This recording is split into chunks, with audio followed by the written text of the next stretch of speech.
আজকের বিল্ডের total cost ছিল ৪১,০০০ টাকা। হ্যালো, আসসালামু আলাইকুম এভরিওয়ান। আমরা চলে এসেছি আবারও সিগেট টেকনোলজি থেকে। তো আজকে আমাদের শাকিল ভাইয়া আমাদের এখান থেকে Ryzen 5 5600 দিয়ে পিসি বিল্ড করেছেন। তো আমরা এখন তার মুখ থেকে তার ওপিনিয়নগুলো শুনে আসবো। তো ভাইয়া কেমন আছেন? জি ভাই, আলহামদুলিল্লাহ। তো ভাইয়া আমাদের এখান থেকে পিসি বিল্ড করে আপনার কেমন লাগছে? জি ভাই, আলহামদুলিল্লাহ ভালো লাগছে। সিগেটে কি এবারই প্রথম না এর আগে? এবারই প্রথম। আপনার বাসা তো সিও বাজারে এখানেই। জি। তো কারো কি রেফারে আসছেন? জি, আমার একটা ফ্রেন্ডের রেফারে আসছেন। তো ভাইয়া আপনি পিসিটা কোন কাজে ব্যবহার করবেন? অনলাইনে একটা কাজে ব্যবহার করব। অনলাইন কাজ করবেন।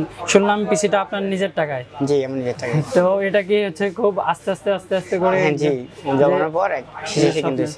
তো ভাই আপনার কি মনিটর লাগতো না একটা? মনিটর আমার কাছে আছে আগেরই, এইজন্য লাগেনি। ও আচ্ছা, যাই হোক। তো ভাই আমাদের এখানে সার্ভিসটা কেমন লাগলো? জি, আলহামদুলিল্লাহ ভালো লাগছে। তো এর পরবর্তীতে কি আবারও আমাদের এখানে আসবেন ভাইয়া? জি, যদি সুযোগ হয় আসবো। আচ্ছা ভাইয়া, আবারও আসবেন। এসে রাখছি ভাইয়া। তো ভালো থাকবেন ভাইয়া। ঠিক আছে, আসসালামু আলাইকুম। আজকের বিল্ডের টোটাল কস্ট ছিল ৪১,০০০ টাকা। যাদের বাজেট ৪০,০০০ বা এর আশেপাশে, তারা আজকের বিল্ড থেকে আইডিয়া নিতে পারেন যে প্রোডাক্টের কম্পোনেন্টগুলোর প্রাইসগুলো। তো আজকের বিল্ডে কি কি কম্পোনেন্ট ব্যবহার করা হয়েছে তা এখন আমি সংক্ষিপ্তভাবে আপনাদের সামনে তুলে ধরবো।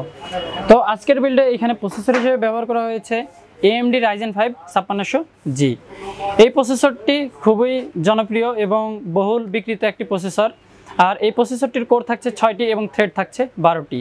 এই প্রসেসরটির ক্যাশ থাকছে 16 MB। প্রসেসরটি খুবই পাওয়ারফুল। এই প্রসেসরটির বেস ফ্রিকোয়েন্সি হচ্ছে 3.9 GHz এবং ম্যাক্স ফ্রিকোয়েন্সি হচ্ছে 4.4 GHz। এই প্রসেসরটি দিয়ে আপনারা সিম্পল ভিডিও এডিটিং, গ্রাফিক্সের কাজগুলো খুব অনায়াসে করতে পারবেন। আজকের বিল্ডে মাদারবোর্ড হিসেবে ব্যবহার করা হয়েছে Asus tough gaming B450M Pro একটি মাদারবোর্ড। আর অ্যাসুসের মাদারবোর্ডগুলো কিন্তু খুবই ভালো হয়ে থাকে। এখানে বিল্ডটা কমপ্লিট হয়ে আছে। এটার কোয়ালিটি খুবই ভালো। এই বোর্ডটিতে আপনারা ইচ্ছা করলে 4টি র্যাম ইনসার্ট করতে পারবেন। সর্বোচ্চ 128 GB পর্যন্ত আপনার র্যাম লাগাতে পারবেন এই বোর্ডটিতে। আজকের বিল্ডে মেইন স্টোরেজ হিসেবে ব্যবহার করা হয়েছে জনপ্রিয় brand HP EX900 M.2 SSD। আর এটা হচ্ছে 512 GB ভেরিয়েন্ট। তারপরে এইখানে আজকে র্যাম ব্যবহার করা হয়েছে Corsair LPX Vengeance 8GB 3200 বাসের একটি র্যাম।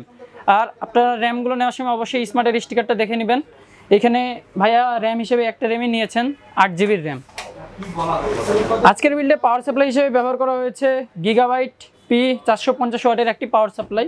আর পাওয়ার সাপ্লাইটি হলো 80+ ব্রোঞ্জ সার্টিফাইড একটি পাওয়ার সাপ্লাই। আর পাওয়ার সাপ্লাইটি কিন্তু খুবই ভালো মানের। এই পাওয়ার সাপ্লাইটির সাথে কিন্তু আপনারা 3 বছরের অফিসিয়াল ওয়ারেন্টি পেয়ে যাচ্ছেন। তারপরে আজকের বিল্ডে ভাইয়া এখানে মাউস হিসেবে নিয়েছেন A4 টেকের একটি মাউস। আর এখানে একটি হ্যাবিটের একটি মাল্টিফাংশন কিবোর্ড থাকছে, যেটা RGB থাকছে। আর আজকের বিল্ডে এখানে একটি কেস ব্যবহার করা হয়েছে। আপনারা দেখতে পাচ্ছেন কেসটা খুবই সুন্দর। সামনের দিকে মেশ থাকছে এবং 3টি ফ্যান থাকছে এই পাশে।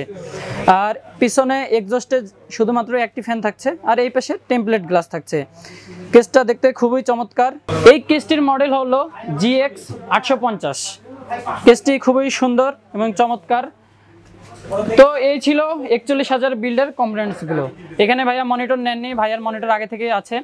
তো আপনারা যারা ৪০,০০০-এর আশেপাশে শুধুমাত্র পিসিতে খরচ করতে যাচ্ছেন, তারা আজকের বিল্ডে থেকে আইডিয়া নিতে পারেন।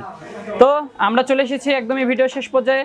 আপনারা কত বাজেটের মধ্যে পিসি বিল্ডের ভিডিও দেখতে চান তা আমাদেরকে অবশ্যই কমেন্ট করে জানিয়ে দিন। এবং পরবর্তীতে টেক রিলেটেড যে কোনো ভিডিও দেখতে আমাদের চ্যানেলটি সাবস্ক্রাইব করে রাখতে পারেন। তো দেখা হবে অন্য কোনো ভিডিওতে। ততক্ষণ পর্যন্ত আপনারা ভালো থাকবেন, সুস্থ থাকবেন। আল্লাহ হাফেজ।